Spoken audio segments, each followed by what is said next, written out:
Projeto Libélula Nova Terra, relatando os capítulos do livro de Divaldo Franco, pelo espírito de Amélia Rodrigues, Vivendo com Jesus. Vamos relatar capítulo por capítulo de uma forma carinhosa. Vamos lá? Continuando aqui, capítulo 16 do livro. Vamos lá. Sementes de vida eterna. As parábolas constituem, ainda hoje, um dos métodos mais eficientes nas construções psicopedagógicas que objetivam a edificação de homens e mulheres saudáveis. Elaboradas de maneira encantadora, muito próximas da realidade do cotidiano, a ponto de gerarem dúvidas se as suas narrações são verdadeiras ou concebidas em todas as épocas, preservaram as lições inigualáveis de Jesus. Os sábios do mundo, cujo modelo é o Mestre, são silenciosos e somente falam, quando necessário, com palavras exatas, portadoras de significados profundos. Os tolos falam demasiadamente, abordando o que não sabem e fingem conhecer, perdendo-se no labirinto da própria ignorância. Jesus conhecia os seus seguidores, penetravam-lhes os conflitos, trabalhava em silêncio a sua transformação, modelava-os com paciência, a fim de que se equipassem dos instrumentos valiosos para o ministério que lhes estava reservado.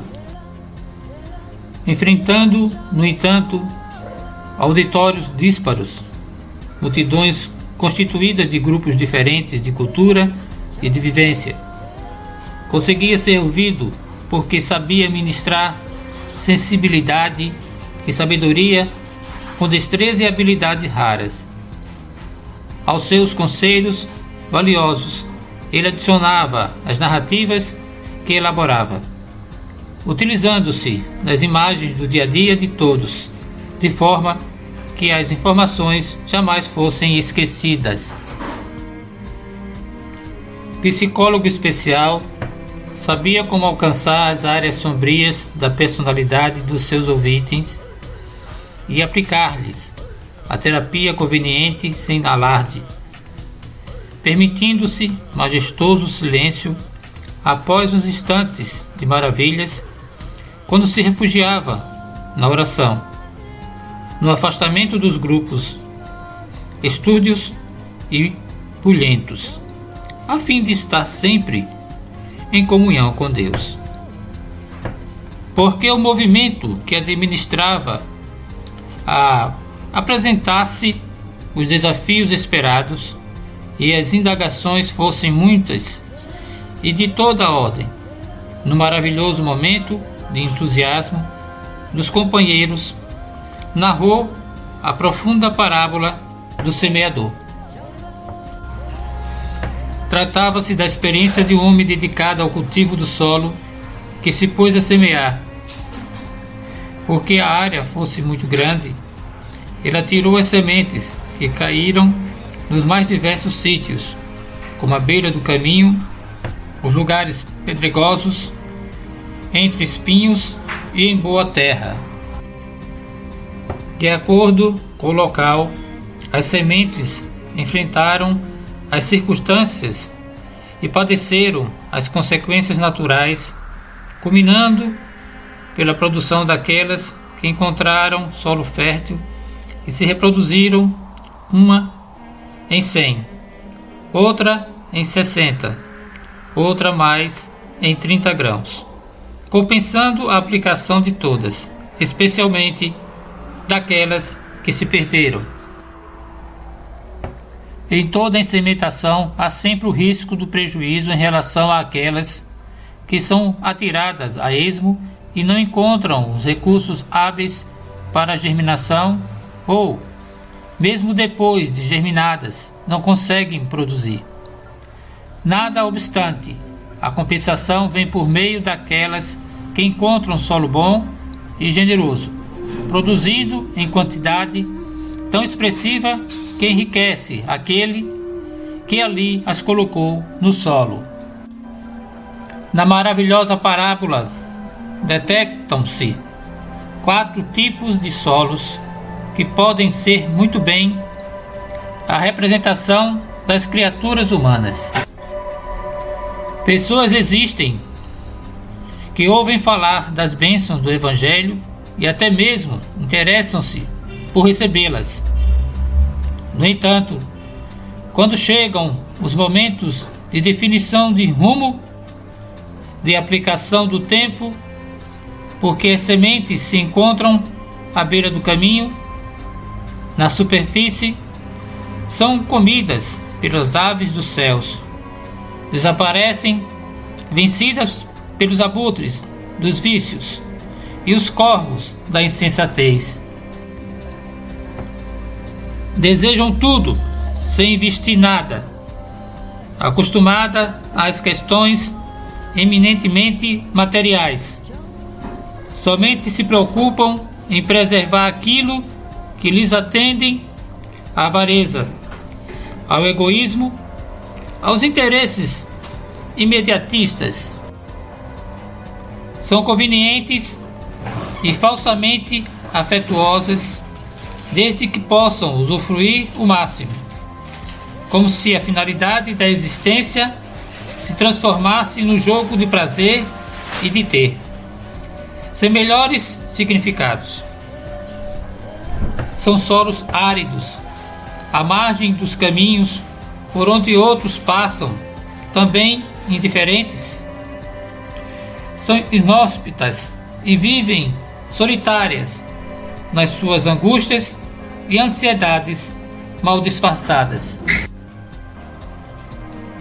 Outras se caracterizam pela rudeza, pela maneira grosseira com que se comportam, recordando solos pedregosos, desafiadores. Mesmo quando se lhes cuida, parecem impermeáveis, como se não possuíssem áreas vulneráveis para uma reforma interior, para a modificação de estrutura interna, sempre armadas contra tudo e todos. Às vezes, o bem desenha alguma esperança, mas os sentimentos patológicos ardem como o sol que crespa as possibilidades, e mesmo quando algo encontra guarida nas aspirações, não suporta o calor da agressividade e a falta do adubo, da ternura e do amor para sobreviver, deixam que morra a míngua da água da misericórdia. À semelhança das anteriores, podem encontrar-se grandes grupos de almas angustiadas, assinaladas pelos espinhos do desconforto moral em que vivem, acolhendo o mau humor e tentando brechas para a autorrenovação. Quando se pensa, porém, que houve transformação moral e espiritual para melhor, as emoções perversas tomam conta da plantação da ternura e da bondade, asfixiando-a, crestando-a de forma implacável. Nada obstante, também existem as pessoas que se encontram preparadas para a implementação do Evangelho, para a vivência do bem, faltando somente que alguém lhes alcance as paisagens emocionais e, logo que recebem a dádiva do grão, que irá fertilizar-lhes o espírito, deixam-se dominar pelas alegrias, propiciando todos os recursos hábeis para que haja resultados ópimos, sacrificam-se em favor da oportunidade que lhes é reservada, dedicando-se com abnegação ao mistério de preservar e de produzir o bem que lhes esculpiu na alma. Produzem o bem, entregam-se ao apostolado do amor, vivem em função das bênçãos de que se fizeram objeto, transformando-se em pão de vida no celeiro fecundo da existência terrena. Tornam-se apóstolos do amor e missionários da esperança, abrindo caminhos em Matagais para que se instalem as edificações do reino de Deus e nunca desfalecem. Haja o calor das rudes batalhas, o inverno cruel da indiferença dos outros, porque entendem o significado do Mestre em suas vidas. O semeador divino prossegue, portanto, atirando sementes em todas as direções, sem preocupar-se com o resultado imediato do trabalho, que será coroado de êxito no momento quando as sementes que caíram no solo ubérrimo, na terra boa, reproduzam-se de maneiras eficiente e vantajosa. Ante essa oportuna parábola, cabe aos verdadeiros discípulos de Jesus, na atualidade, como em todos os tempos, proceder a uma análise, a fim de verificarem qual tipo de solo que são, o que necessitam fazer para transformar-se sempre para melhor, até alcançarem o patamar de terra boa e generosa. Eis que o semeador saiu a semear, e as sementes caíram. Vídeo editado por Shane. Voz Shane. Se gostou do vídeo, deixe seu like e se inscreva no nosso canal.